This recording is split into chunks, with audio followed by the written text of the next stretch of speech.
Hey dudes, welcome to Splat from the Past, the only 80s themed horror and sci-fi show where things can get totally radical. Now today, I will be welcoming back my good friend Amanda Garcia-White, the karaoke hostess with the mostest in the Bay Area, and we're going to talk about Halloween stuff, and I fucking can't wait. I love Amanda. She's one of the most awesome, fun chicks I know, and this is going to be a fun conversation. Just like it always is. Talk about Halloween and horror and stuff. So, nothing more to it than that. So, here is my new interview with Amanda Garcia-White.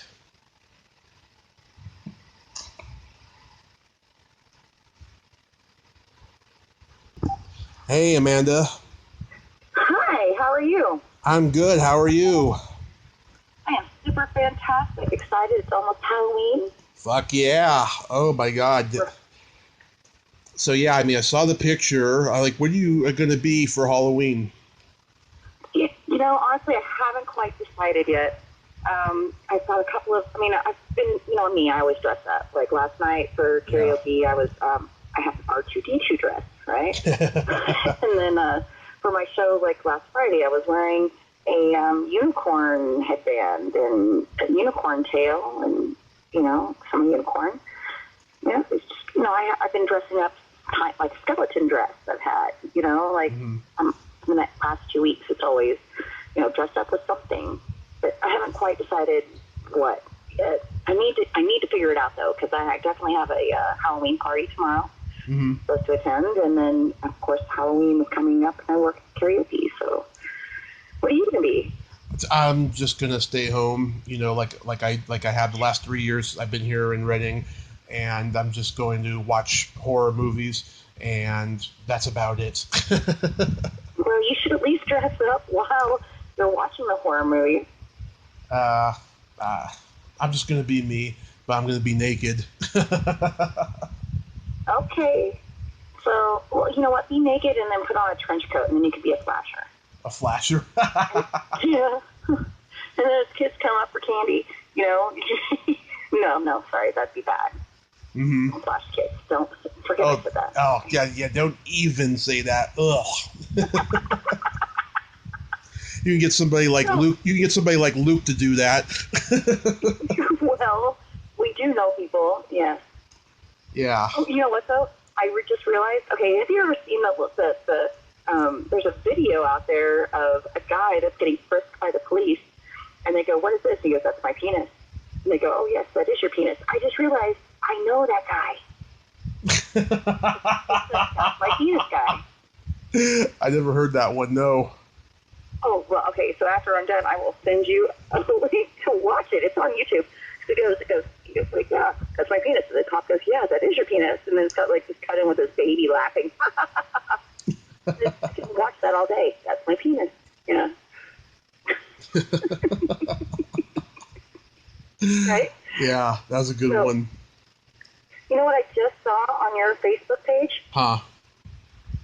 You just had your 600th episode of Splat from the Past. Yes, indeed. You're 601. I'm 601? Yeah. I wasn't 420. I'll be happy with close. I wasn't 600. That would have been even. I'm happy with 601. Wow. Well, I always make sure that the official guest is always a first timer. I don't want it to be a returning guest. I get it. Make them special. Make them the first. Yeah. And I had, I had Todd Sheets, the horror director, on. He was really funny, very insightful, and had a great story about working with Rudy Ray Moore on a movie he did back in the mid-'90s, because that movie just came out on Netflix with Eddie Murphy playing him. What's the movie? It's called Dolomite Is My Name. Okay, and that's who you interviewed for your 600th? Well, I'm not interviewing him, but I'm interviewing someone who just happened to work with him when he was alive. Oh, okay. Well, who was the director that you interviewed? Todd Sheets. What did he direct? His name is Todd Sheets. He's got that new movie out, Clownado. Clownado? Yeah, he's done movies like... Is it like Sharknado, but with clowns? Exactly. He told me that... I want to see that. Yeah. I've never heard of it. Where can I see this? I think it might be on Netflix. It might be on Amazon. I don't know. He said that it's going to be like everywhere on like streaming platforms. Like now, or like in a week or two, or? Oh no, it's out now. It's been out for a month now. I know what I'm watching when I get off the phone with you. Yes, he's done Bone Hill Road. He did lots of stuff in the '90s that like went right to video and stuff. Those are my favorites. Yeah, we had just a nice conversation for 85 minutes about horror and stuff, and it was really good. I felt really accomplished by that. Well, I will have to look that up. I did see that where it said 600 episodes, so I'll have to go back and actually listen to it. And I'm excited. Good. Congratulations for making it for that many episodes. I know the last time I was on, we were talking about quitting. Yep. I'm so glad you didn't. Well, let me tell you, this has been a total clusterfuck of a year for me because Me too. I went to LA for a week, and it was great. And then as soon as I get back, everything went straight to hell. 3 consecutive days in May, shit happened. One, okay, the horror show with Paul that he fucked me over for, that you were going to be a part of. First that happened. Then the person I was going to live with in LA starting in July all the way till November fucking got in trouble with the law because she's a drug addict. And then my mom got injured at work. And yeah, I've had to like help her and take care of her like ever since. Well, you're a good son. Good job. Oh, thank you. But everything's ending on a happy note. I went back to LA last month and had some fun out there. And lots of good stuff is happening that on the horizon that's going to be good. So I'm keeping up a lot of positivity, and I quit drinking caffeine. Well, what's wrong with you? Caffeine's good for you. You know what it is, but I was drinking it too many times a day, 7 days a week for like 2 years because I couldn't drink alcohol anymore. And now I just realized I don't need any of that shit. I just need to face the music. Good job. Yeah. Yeah, I just recently got off of my gummy binge. When I say gummy, like I don't know, for a good 3 years straight, I was like, I want gummy bears, gummy worms, gummy whatever, and to the point that I had like bags and bags of gummies in my purse at all times. Like, and I would eat them, the entire bag. Like, I mean, I might share some, but not always. And but I always had to have gummies. I like all the time. I just recently got off that kick. I feel much better. I've moved on to pudding. Oh, pudding. Pudding, yeah. Right now I'm on a pudding kick. Did you know that you can actually get tubs of pudding? You know, they're like just not even like snack packs. That's just not enough. Because you open one snack pack and it's just not quite enough. You got to have at least 2, maybe 3 of those, and that's just a waste of packaging. So you can get. Where do you get tubs of pudding at? Well, I get them at Safeway. Most grocery stores have them. Okay. Huh. And like if you look in the section where there's like not the snack packs, but like I don't know, but normally like in your dairy section or whatever, but normally have tapioca, rice pudding, and chocolate pudding. Now I will do the tapioca and the rice pudding, but if I have to, I mean I still love it, but really I'm on a pudding chocolate kick. Yeah. Like that's what I had for dinner last night. Yeah. Pudding. Pudding. Yeah, and I ate it with a fork because the bar did not have none, but, you know. That's what I call an adult dinner. Yeah. Oh, I don't adult. I'm sorry. So I'm currently actually at a bar, by the way. Which bar? I'm at Patty Flynn's. Oh, God. I've been there maybe twice, and I stopped going. This was like 10 years ago. That place was always boring to me. Aw. Well, okay, so, you know, I'm not that person that can just sit and drink. I gotta be entertained. I gotta have karaoke. I gotta have pool. I gotta have darts. I gotta have a game sitting on top of the bar or something, you know? By the way, my favorite game on those bars that sit on the bar, or on those games that sit on the bar, is the Find the Difference. But I prefer the one that has, like, the naked ladies. Only because it's, like, it's easier to find the differences. Like, sometimes they don't have a nipple, or their belly button's gone.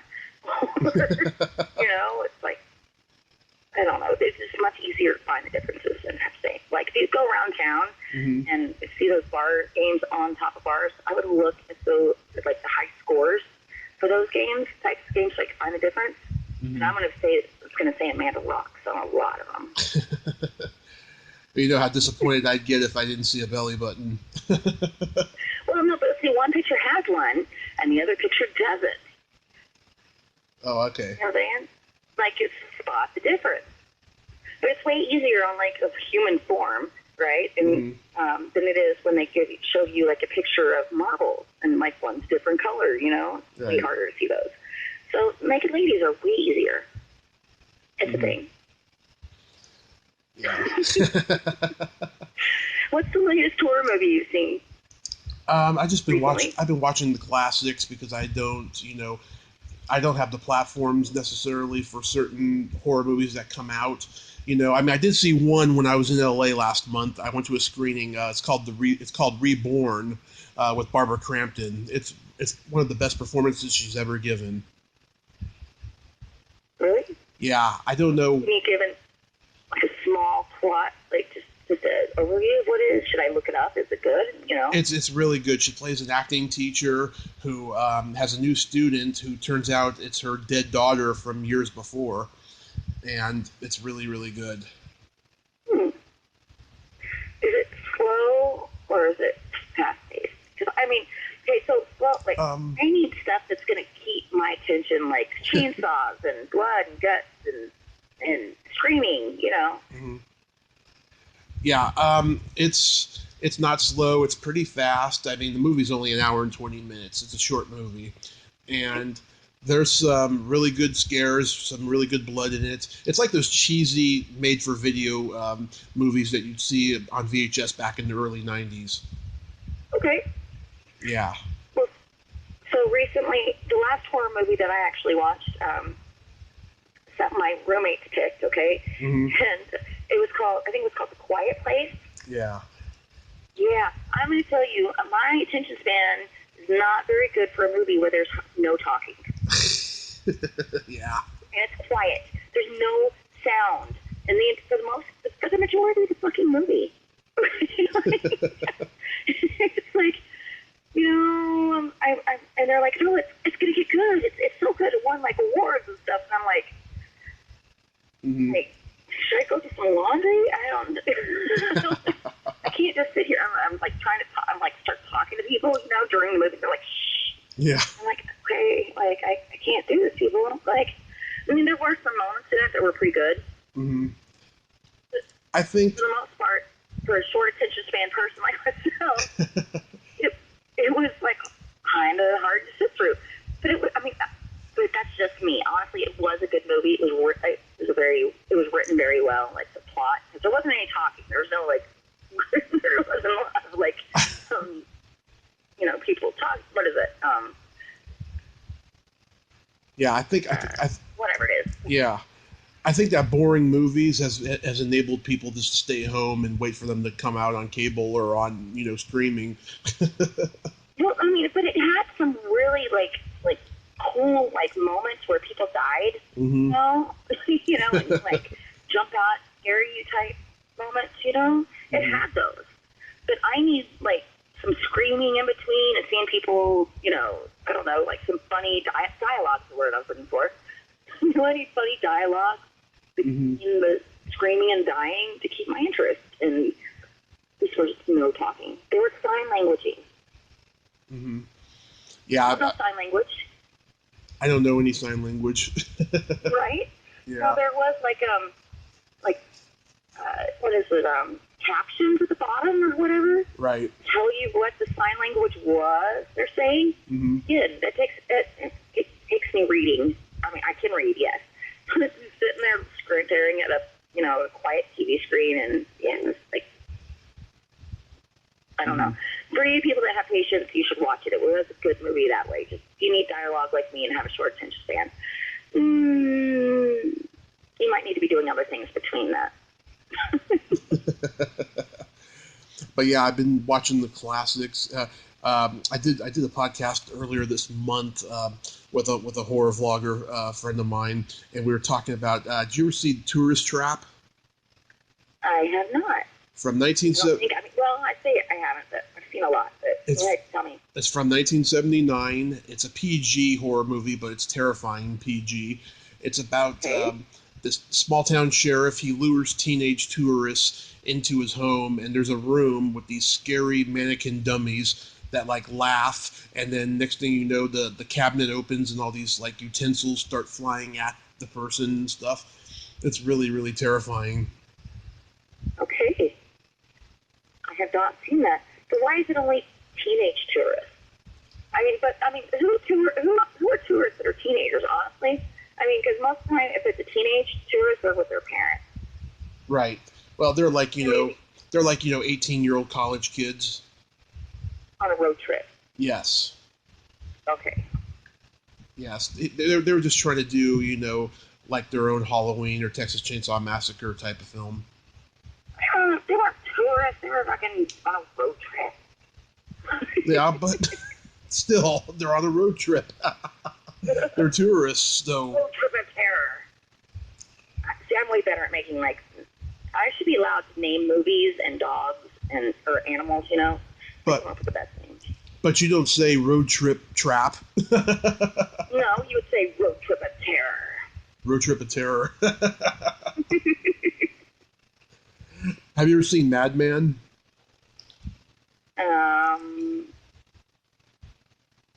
Not sure. It's 1981. It's a Friday the 13th ripoff, and it's really, really good. I like it. I reached out to an actress from it. She's the only actress I was able to get in touch with from the movie after another one turned me down a couple of years ago, and she didn't want to talk about the movie. And this one, she's got a busy schedule, and I'm like, oh, God, I was hoping I could get her on. She could be like my big Halloween guest or something, but unfortunately, no. And it's a good movie. All right, I will look it up. So I was just, I was talking to my current boyfriend. Oh, yes, I want to hear about that. Oh, I just gave him a new nickname last night. It's Extra. Extra. He's kind of extra. But extra in a good way. No, but by the way, he wanted me to mention Creepshow. Mm-hmm. Because I love Creepshow. He's not really into horror movies, honestly. But he loves the movie Creepshow. And he just wanted everyone to know that, for classic horror movies, Creepshow is the way to go. But he's also, for being not a horror person, he's into, like, he thinks French horror movies are the best. So I think have you ever seen High Tension? High Tension. I heard of it. Okay, so this it's not a classic horror movie, but I think it came out in 2002. Mm-hmm. I mean, so it's been good. Was it 20 years? No. Mm-hmm. No, not quite. I can't do math, but anyway. So one of my favorite scenes from this movie, which is a French horror movie, is the opening scene. And so I'm not going to be, it's not spoiler the opening scene, but you see this guy, and he's in a van, right? Mm-hmm. And you can see him, he's getting a blowjob, right? He's in the driver's seat. Nice. And so he's getting a blowjob, and it's going on, and then he takes the head, the head that's giving him the blowjob, right? Mm-hmm. He throws it out the window. Oh, that's awesome. Right? That's the opening scene to High Tension. He's getting head, and then he loses his head. And then he loses the head, yeah. Like, just throws that shit out the window. So I was like, that's freaking awesome. And so and that movie has actually got some pretty, like, there's one scene where it just looks like they're just taking buckets of fake blood and just throwing it on the actress. Like, yeah. Flowing like buckets of blood. It's like so over the top at that point. Yeah. But it's an amazing movie. I think you would actually like it, even though it's not. I mean, and it's not low budget. Like, it doesn't really have. I mean, some of my favorite movies are low budget horror movies, right? Mm-hmm. It's oh yeah. Not that it doesn't have a large budget because it's like in one house. It's not like it's got like a big city scenes or anything like that. Yeah. But it looks, but it's good. what I'm saying. You should check it out. High Tension. Okay, I'll check that out. I got another one for you, and this has a funny story attached to it. It's a Christmas movie from 1980. It's a Christmas slasher movie from 1980 called To All a Good Night. Okay. And it's one of the rare slasher Christmas movies, particularly from that time, that doesn't have snow in it, and mainly because it was shot in like Laurel Canyon in L.A. or something. And I like that for a change of pace. Not every Christmas movie has to have snow in it, you know? Right. And LA was probably cold. yeah. And you could see the sun out and everything. They shot the movie probably around February or March of that year. But the main actress in it, Jennifer Runyon, who played the girl that Bill Murray does not want to shock in Ghostbusters at the beginning of it. Okay. She's the star of it. I had her on the podcast twice, and the first time we talked about the movie, and the porn star Harry Reams is in it. And she did not know that he was a porn star when they were making that movie. She was like 19 or 20 years old. She had no idea.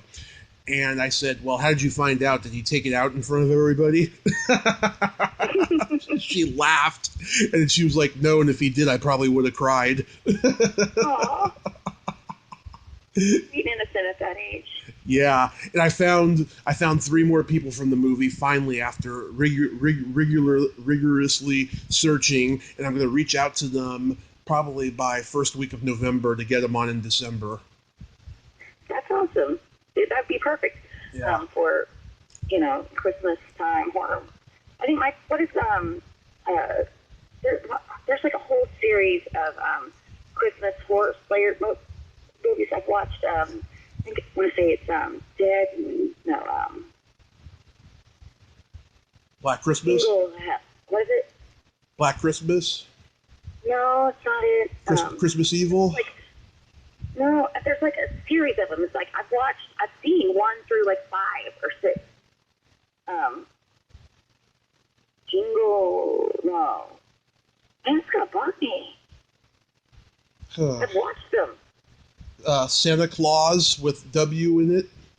No, I mean I've seen a lot of these movies you're mentioning. Yeah.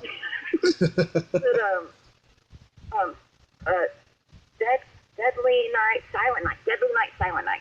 Oh, Silent Night, Deadly Night. Yeah, those. There's like 1 through 5 and 1 through 6 or something. Yes. I have a poster from the movie signed by Linnea Quigley, and the guy who plays the killer, Robert Brian Wilson, he's a very private person, but I've been trying to find him to have him on the podcast, but he's very private. And this one guy I know who did get to interview him on his podcast, he interviewed him after meeting him at a convention, and he won't give me his information, so I have to respect that. But I do love those. There was actually a Silent Night, Bloody Night in 1972, and every horror show like Creature Features on Coffee 20 shows it at Christmas time every year. It's a public domain horror film, so they can show it and not have to pay the actors. Right? Yeah. Well, you know what? I am now, I've told you I'm part of Pacific Coast Television's board member. Yes, right? yes. There's a local cable access channel in Pacifica. Right. And I just approved like $20,000 to have a new internet radio station playing. Nice. So, I'm just going to say that since they are like public access or, local access type, radio station and television station, you could probably even fit in like yours. It could be played.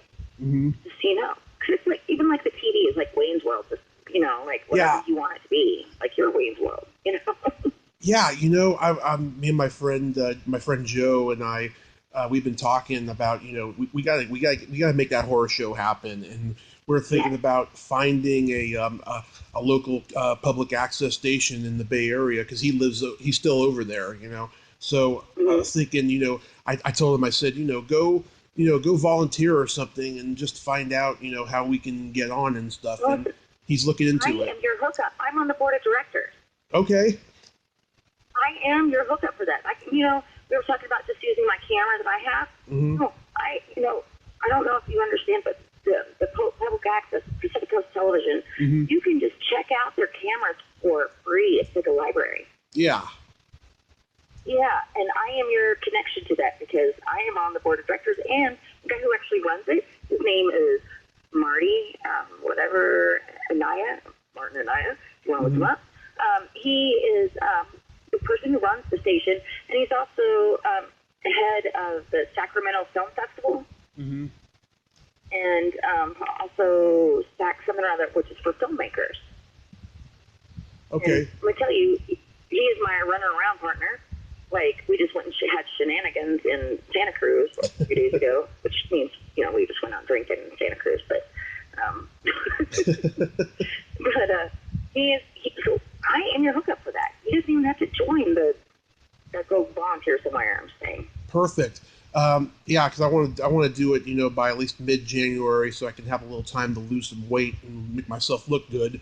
Okay, well, we just need to talk, not, now, but Yeah. get you the info. Okay. I mean, I got your email, and I can. I'm not good at adulting or checking my email. Okay. Well, I can send you my cell phone number. Okay. And we'll talk that way. And yes, I want to make that happen. And speaking of the Bay Area, I've been bringing this up to everybody who still lives in the Bay Area that I've had on the podcast. All my favorite places are closed down now. Oh, I'm sorry. What places are they? Did you ever go to that fondue restaurant, the Melting Pot? No. That was... Again, I'm not from here, I know. But, I got some good stories about that place. I don't know what year specifically it opened. I'm guessing it was either 07 or just before 07, because 07 was the year that I discovered the place, because two friends of mine I grew up with were working there as waiters, and I had just started going out after being sheltered for so long after high school. I started going out, and I saw them, and it was right where the San Mateo Caltrain station is in downtown, right in there. I don't know what's there now. I'm guessing it's another restaurant of some sort, so people can go eat before they get on the train or something. Oh, at the train station, right? Yes. I know what you're talking about. I've seen it. It still says the Melting Pot on it. Okay, so the sign's still there, but it's closed. It closed in October of last year. Okay, yeah, well, it still says Melting Pot. I've never been in there, but I know what you're talking about. Yeah, and so when I started working at Swinging Door, a year later... I work every Wednesday for karaoke, by the way. Yes, you do. After I started working there, a year later, we had a bartender who was also working at the Melting Pot. Next thing you know, the old Melting Pot crew came in and hung out with us for a while. And then after one of my friends got in trouble for something that wasn't his fault, they all started distancing themselves from us and from me. I was pretty upset about it, though, because we were like a family for a while. And then I ran into my friend 1 week after I got fired, after he had been MIA for like half a year, and he told me the whole story about what happened. He was privy to another guy stealing from the restaurant, and they had an indiscreet conversation that made them think that he was in on it too, so he got fired. Oh, that's sad. Yeah, isn't that fucked up? Yeah. That is fucked up. Yeah. But that's what happened. And also the downtown Kentucky Fried Chicken is being remodeled, I heard. But I thought they were closed too. In San Mateo? Yeah. I don't know about that because I haven't really been... I mean, I'm not really in San Mateo as much anymore since I don't live there anymore. Mm-hmm. Where you live now? Well, I just currently moved to Millbrae, but I can say that even though I live in Millbrae right off of El Camino, I'm not actually really ever there. I'm going to say that I spend the majority of my time in Hillsborough. That's kind of like when, I was living in San Carlos for like almost 10 years, and I spent all my time in other places because San Carlos is just fucking boring. Well, my boyfriend lives over in Hillsborough. So. Yeah. I used to date a girl who lived in Hillsborough back in 2008. after my accident, we reconnected on Facebook after I thought that she was never going to talk to me again. And she was a rich girl from Hillsboro. She was basically, just basically living off her parents and not really doing anything. And she wanted me to be her sugar daddy, and I didn't even have money. But oh my God, she gave the best blow. Why does she need a sugar daddy if she has a sugar daddy already? Like, she actually has a daddy, a sugar daddy.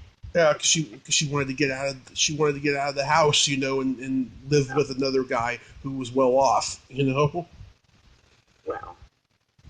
But oh my God, go ahead. How did that work out for you?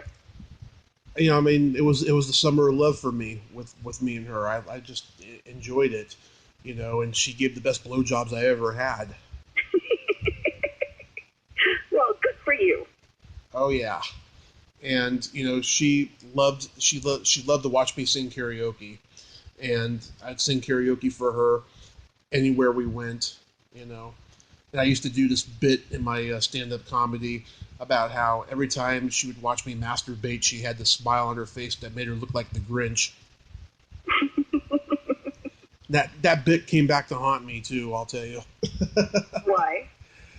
Because there's this comedian in the Bay Area who hates my guts, and after the Me Too movement was launched, he fucking basically said that routine was for real and that I was like Louis C.K. and all that shit, but it's not true. Well, there you go. Yeah. But I hope San Bruno stays the same. I hope places don't start closing down there. I have such an affection for San Bruno. I used to live there for a bit, like a couple of years. I lived there, and I worked down at a. It's no longer there. Giorgio's was a bar. It was like the most dive bar there. Yeah. Like ghetto dive bar ever. I heard. I've ever been in. It was horrible. I was a bartender there. I'm not really proud of it, but I was. But it's actually changed. It's like a sushi restaurant. Yeah, I heard about that. I only went there one time. Jose hosted karaoke there for one night or something like that back in 2011, I want to say. And my friend Christina was working. Is she bald with tattoos on her head? Yes. She's the one that actually hired me to work at Giorgio's. I love Christina. I love her too. She's awesome. She's nuts, but I love her. She was one of the first people I actually met in California, because she was a bartender also down at Cheers in Pacifica.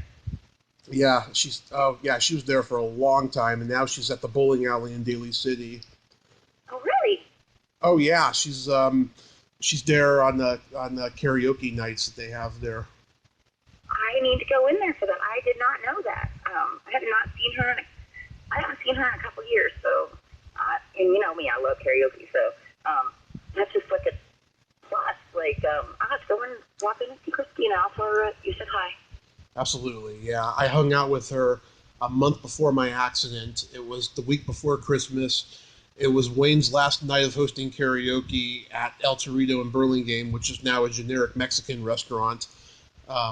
Closed down like not too long after that, and we had a good time that night. And yeah, after my accident, I was at my worst with drinking during that period. Like I wanted to die. I was miserable during that time.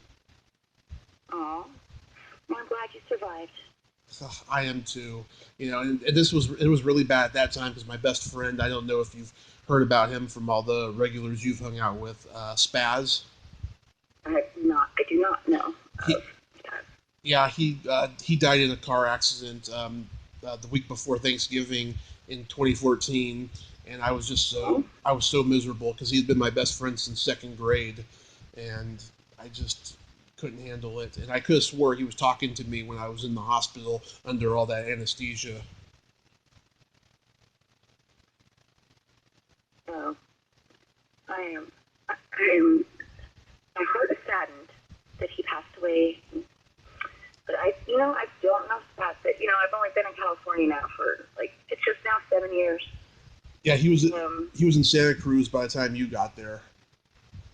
Right? And I did spend in the last year or so, I spent quite a bit of time in Santa Cruz, but now not so much. Although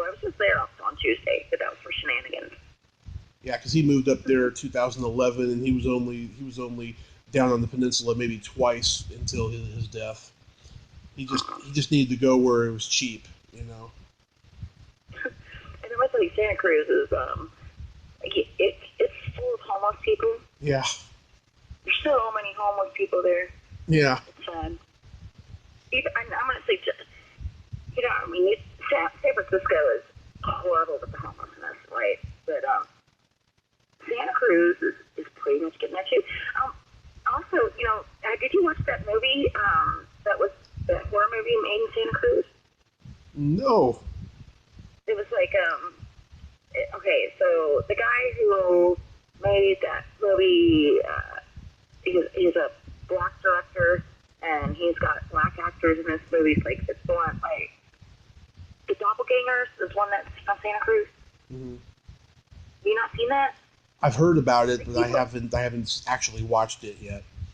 Okay, well, I did see it, and I'm gonna tell you, like, people were going, "Oh, I'm never going to Santa Cruz again. It's so freaky." And, blah, blah, blah. And you know, I went to the movies by myself to see this movie because I was like, everyone's saying how scary it is, you know, and you go with someone else to a theater and watch a movie. Sometimes they distract you, and you know. And I'm like, this is really scary. I want to be scared, you know? Yeah. But honestly, it wasn't scary. It was kind of freaky, though. But I guess I have a high tolerance, though, for what is scary and what's not. Mm-hmm. You know, but it was kind of freaky. But for it to be, like, at Santa Cruz, like, you know, local film. I mean, you see the boardwalk. I mean, in the movie, I was like, oh, I've been there. Oh, I've been there. That was kind of cool. But it was freaky. I take it. I would say yes. That's a good. I mean, don't you know? I'm not saying that you have to go see it tonight. But if you're around, have the opportunity, and it just happens to be around, I think definitely watch it. Yeah, I'm sure you've seen the other movies that were made in Santa Cruz, like The Lost Boys and Killer Clowns from Outer Space. What? Killer Clowns from Outer Space is from there? Yeah. I did not. It's one of my favorite freaking movies. I had no clue. Yeah, I just found out within the last couple of years that I've been doing the podcast and talking to people from it. Okay, you know when they go to the fun park late at night and they throw the pies at the security guard? Uh-huh. That's on the beach boardwalk. What? Yeah. I didn't. Wow. I'm gonna have to go back and rewatch that movie now that I have been like at the boardwalk and kind of familiar with it, you know, like, and be like, I'm super excited. Oh, here's another anecdote. Christopher Titus, the funny comedian, he's the first victim in the movie, but you don't see him get killed. You see it off screen. You know, during that period he was a San Francisco comedian, and that's how he got cast in the movie. He went to a casting call. The movie was being shot up in Santa Cruz, so he went and did it. And then the girl Suzanne Snyder, who's in it, she ended up moving to San Mateo years later. She really liked the Bay Area. She's still up there. Yeah, she was supposed to do the podcast a year ago, and then she canceled on me, and I haven't heard from her since. Aw. Well, Kruger, unless she's just, you know, something happened, you know. And I'm sorry. I mean that if you know that you actually had reasons that. Yeah. That's Yeah. She doesn't know what she's missing out on. No, she doesn't. You are fucking right about that. She has no idea. Yeah. Yeah. Really, that is a freaking awesome movie. It's one of my favorite. Okay, some of my favorite things from that movie, though, like the killer popcorn. Oh yeah, the popcorn. Yeah, they shoot popcorn at them. Yeah, and it like they move, they like crawl over, they get you, right? Yeah, it's like something. It's like something from Trauma. Yes, I love Trauma movies, by the way. Yeah.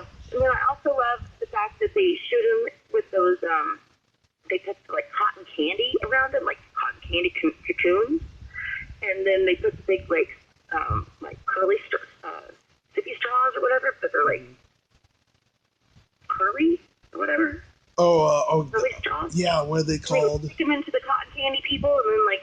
Drink their blood? Yeah. Yeah! Yeah, the little curvy straws. Yeah, that's so creepy. Right? He's a big fat clown, too. Yeah. Like, okay, well, let me just shoot some cotton candy and I'm going to put you in a cotton candy cocoon and then I'm going to drink your blood with the curly straw. Yes. And then, why do we even think of this stuff? I mean, and then also the whole, like, the shadow puppets on the wall. Mm-hmm. And they eat people. That's freaking awesome. I love that movie. Like, also Lost Boys. That's one of my favorite lines from a horror movie of all time. Comes from the Lost Boys. Oh, what is it? And the line is "Death by Stereo." Oh yeah. You know what my favorite in that movie is? What?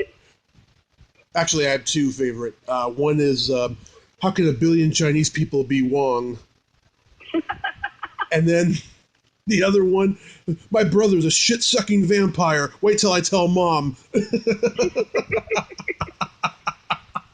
classic. Yeah. Okay, third one. Oh shit, it's the Attack of Eddie Munster. With that little kid. By the way, I was looking for that kid too. He's out there on the convention circuit, and I've been trying to find him on social media. Then I'm sure if he's out there, like, he's doing the convention circuit, like, he's out there trying to be found. Yeah, I mean, I haven't seen him at any I've gone to, but I know he's on the convention circuit. Someone told me. Like, well, I guess Santa Cruz does have, like, quite a few, like, good horror movies. Mm-hmm. I didn't realize that Santa Cruz is such a horror movie mecca. Yeah. Maybe that's where, maybe we should be filming your movie in Santa Cruz. I don't know. I mean, because my movie is going to take place in an apartment complex the whole time, and I don't know. I don't know if there's going to be a really good, middle class apartment that's going to not look, super trashy. I want it to be a nice one. You know what I mean? For the movie, I want the apartment to look like nothing could happen there. You know? Okay. So do you have an apartment ready for this? No, I mean I'd like to have it in L.A. So that people that I know out there can just get in their car and drive to the apartment and we can film. Oh, okay. Yeah. Well, I guess that's a good excuse for me to go to L.A. Maybe someday I'll make a movie out in Santa Cruz. But well, let's take there's as many good horror movies that have come out of Santa Cruz. Maybe that's the spot. Oh, have you ever heard of the Milpitas Monster? No, what is this? Okay, in the early 70s, I interviewed him a year ago. His name's Robert Burrell. He's a college professor in Cupertino who decided to make a movie, and it took him 4 years to complete it. And in 76, he got it shown in all the midnight movie theaters in the Bay Area, and our local horror hosts, Bob Wilkins and John Stanley, ended up putting him on creature features every year around Halloween time to show the movie, because the movie never got a huge distribution deal. It's always been like a local movie and stuff. And I had the guy on the podcast last year. He was like telling me in email that if I play any clips of it on my podcast or play any music from it, he'll sue me and all this shit, and stuff.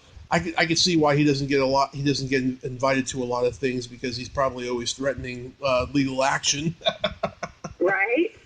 Yeah, he's just very protective of the movie and stuff. And he was cool. He invited me to a screening that he was doing of it, but I couldn't go.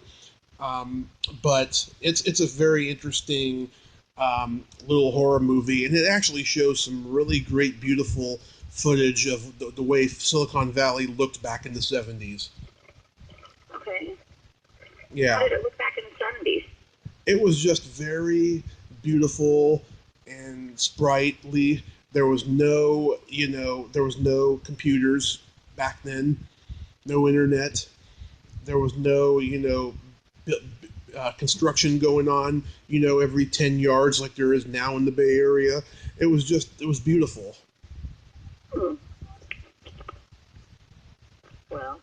know what? Mm-hmm.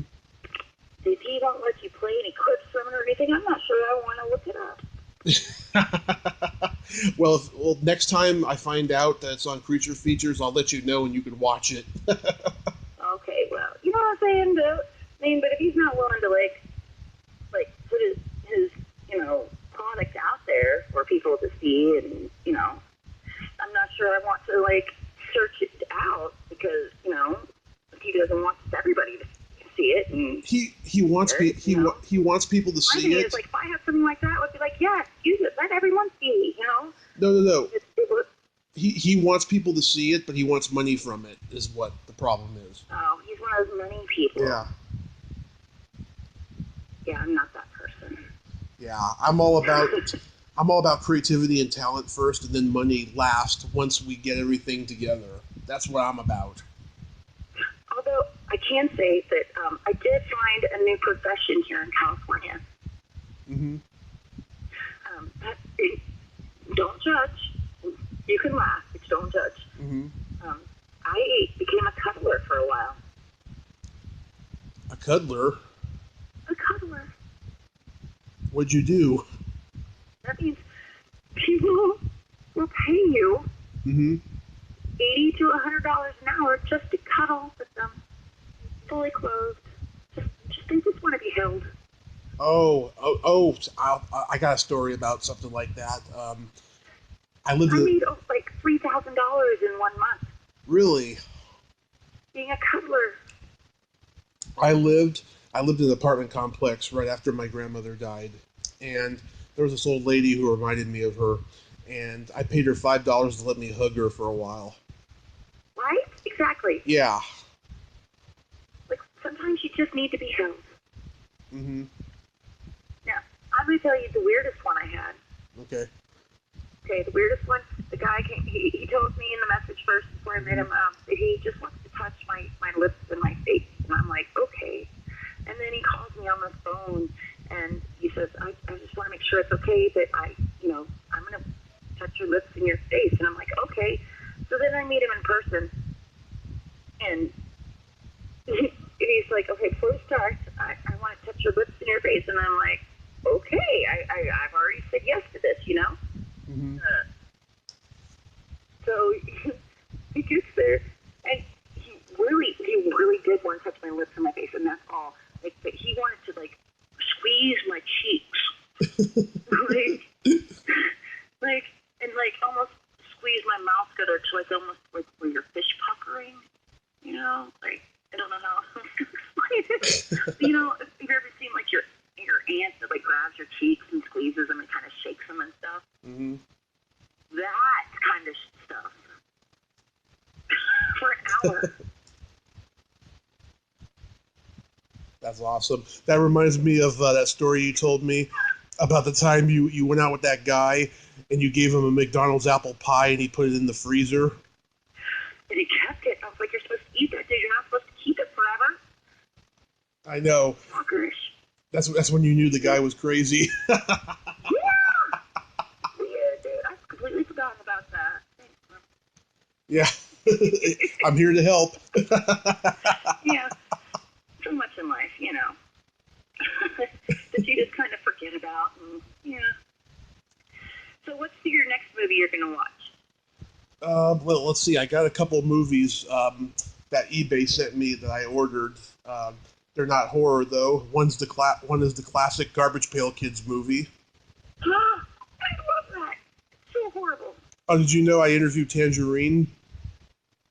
No, who's Tangerine? You know, the hot girl that's in the movie? No, I didn't know her name. Yeah. Okay. Katie Barberi. She played Tangerine, the hot girl in the movie. And there's that little part where she, puts her finger on her tit and then puts it on Mackenzie Aston's nose. And I told her, that was my first hard-on when I was 5. And she laughed and she was like, oh, well, guess what? That almost did not make it to the screen. They almost wanted to cut that out because it was in the script. And they thought it was just too risque for a children's film. But we fought to keep it in just to, make him think that he's going to have her, but he's not going to, Well, you know what? That's Huh. proving the point that it might have been a little risque. Like, so at 5, you had the first heart on over it. So Yeah. that might be why they tried to cut it out. Yeah, she laughed and she was like, "Wow, you were very advanced at 5." Right? Yeah. Yeah. And she's really nice. She recorded a plug for my show a couple weeks ago. Yeah. Very cool. What's the other movie? Oh, the other one is Meatballs Part 2. What is it? Meatballs Part 2. Do you remember Meatballs? I love those movies. Those summer camp. Yes. Meatballs Part 1 had Bill Murray. It was a Canadian production. This movie was incidentally a Meatball sequel. It was called Space Kid, but then when TriStar Pictures bought it, they said, let's call it Meatballs Part 2 so it'll make money because it takes place in a summer camp. So that's what they did. I like this one better because you got, Pee Wee Herman and Richard Mulligan and John Larroquette and Ogre from Revenge of the Nerds. It's a really, really funny movie. I love that movie. Yeah. Yeah. Good job. Good movie choices. Yeah. But as far as horror on Halloween, I'm probably going to watch Dawn of the Dead like I do every year. You're going to watch the original or the remake? The original. Screw the remake, even though I liked it. No, you can't say screw Rick. So, I mean, I love both movies, okay? I mean, obviously, George Romero is like a god, okay? Okay. I mean, he's the father of, the zombie universe and the rules and, what happens in zombies, being a zombie universe, like, you know what I'm saying? Mm-hmm. But I'm going to say that Dawn of the Dead, and that's the one that's in the mall, right? Right. Correct? Yeah. That one, I mean, honestly, all his movies there's some of them kind of cheesy. That was one of the cheesier ones, though. I liked it. But the new one, the remake of it, I loved it, that one. Like, it made fast zombies, like... Yeah. But I mean, I don't know, I don't always like remakes of movies. That one was pretty darn good. I can't stand most of the remakes, but yeah, I liked it. I saw it in the theater, and I was like, it's not the first one, but it was pretty damn good.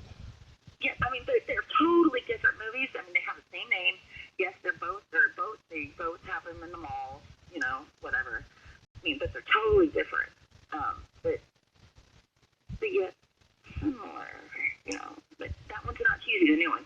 So, like I can tell you, the new remake of that movie, my oldest daughter's now 23, but she was only probably about, 11 or 12 at the time. Mm-hmm. I got, she was like, I want to watch this movie, I want to watch this. And I was like, no, you can't watch this movie, it's too scary. Mm-hmm. And she was like, no, I can do it. And I'm like, it's too scary, no. So we put it on, and within, in the first scene, that's where she didn't make it past the ambulance hitting the the gas station that blows up before she was out. Yeah. So it was that she didn't make it in 10 minutes into the movie, before she was like, you're right, Mom, I'm sorry. And I was like, write that on the counter while I'm trying. The people I've interviewed. Remember that. Yeah. The people I've interviewed from that movie, from the original, told me, it was chaos. They were shooting from September of 77 to May of 78. There was blood everywhere. There was lots of gore, and it was freezing cold, out there in Pennsylvania shooting it. It was just total insaneness, but it was lots of infectious energy that just, pulled off a really good movie. Of course. Yeah. Right?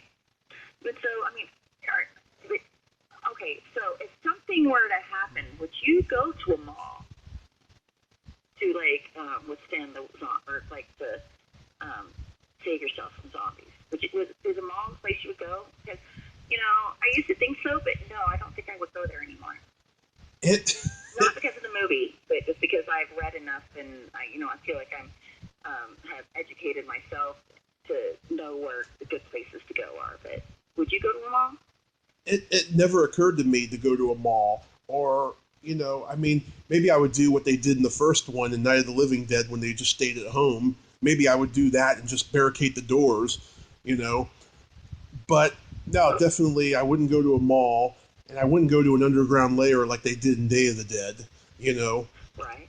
I would just probably stay home and barricade the doors and call the police. Well, so if I stayed at home, it would depend on what area I lived in. Because, like, if I am in downtown San Francisco, Mm-hmm. honestly, that's not a good place to be. Mm-hmm. There's too many people. There's not, I mean, there's like, you wouldn't be able to get out ever. I mean, because people are just going to keep dying. There's going to be more zombies, Yeah. And there's no way. I mean, like, in cities, especially really populated cities, are going to be the worst places to go. But if you lived out in the country, like in Night of the Living Dead, Mm-hmm. you lock yourself up, in your house and out in the country, it's a little bit different than being like in the middle of a city. Yeah. Where would you go though, if you had your choice of anywhere? What would be your ideal place? If you didn't matter if like trying to get there, what would your ideal place be? What, for vacation? No, it's like there was a zombie apocalypse. Oh, if well, let's see. If this is a fantasy, I would have a shed, a bomb shelter type of shed to like hide in. Okay, well think about like just to hide them. I mean, but that shed is not, or your underground place. That's your ideal place. So I'm gonna say if that's your ideal place, you're gonna end up dying. You should find me. My ideal place would be a offshore oil rig.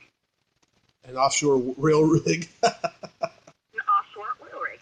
Serious, because they're built to have people live and work there for like 3 to 6 months at a time. So they have it's like bunkers, like bunks, like bunk beds, and they have cafeteria type area and things like that. I mean, and you're off in the middle of the ocean on this floating platform, right? Right. So you don't have to worry about people, them be able to attack you or whatever.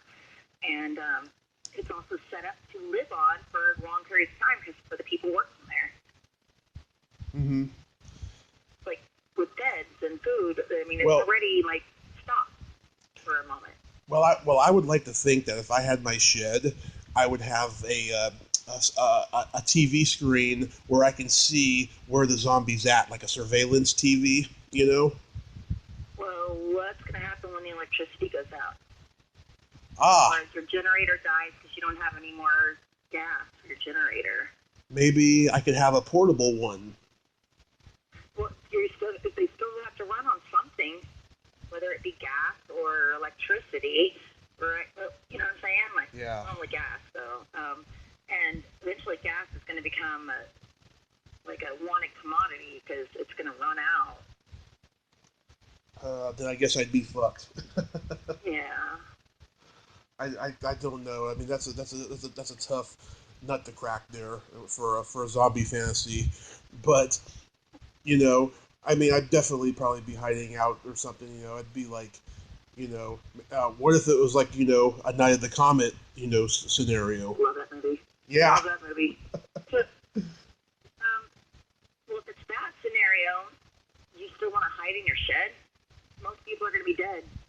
And they're not really zombies. Like the ones that are kind of zombies, they will turn into dust eventually. Yes. So, I mean, I don't know. I mean, I would I think I'd want, if I had that choice, I would be like in a huge ass house, because there's no one around that would want it. Well, I would definitely, want to hide when the comet appears, so I don't turn into dust. Yes, that is true. So I'm gonna tell you that, like, I am enough of a zombie fanatic that I actually have a bug out bag ready to go at my house. Nice. And it's got clothes in it that I don't want to wear, and so I don't take them out. They're always there. Mm-hmm. And it's got my slingshot in there. By the way, I'm really good with a slingshot, I found out. Mm-hmm. I've been like practicing with my slingshot. Okay, Dennis the Menace. No, but this is like an industrial, like big metal one. Like it's this thing. Like I've been with me. I got a slingshot, and I can use it. Yeah. Yeah. Well, it's been about an hour. Yes, and before we go, we have to go out with jokes. Okay, some jokes. Okay, everybody knows the old nursery rhyme. There was an old woman who lived in a shoe. She had so many kids she didn't know what to do. What did her right leg say to her left leg? What? Nothing. They never met. Okay. Um, what's the difference between a Rubik's Cube and a man's dick? A Rubik's Cube will fit in my mouth. What? The more you play with it, the harder it gets. That's good. You have any? No. Wish I did. Oh, I got one for you. Okay. Knock, knock. Who's there? Moo. Moo hoo. Wait, shit. I messed that up. But guess what? I'm horrible at jokes. Just, like... Now, you've told Yeah, some good ones. Yeah, well, yeah. Not normally. Okay. Try it Yeah, again. never mind. I'll leave the comedy up to you. How's that? Okay. Okay. Well, Amanda, I'm glad we got to do this again, and I will message you my cell number, and we'll talk about the whole idea with the show and stuff. Awesome.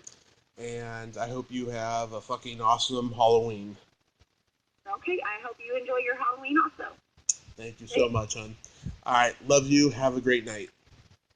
Love you too. Bye. Bye.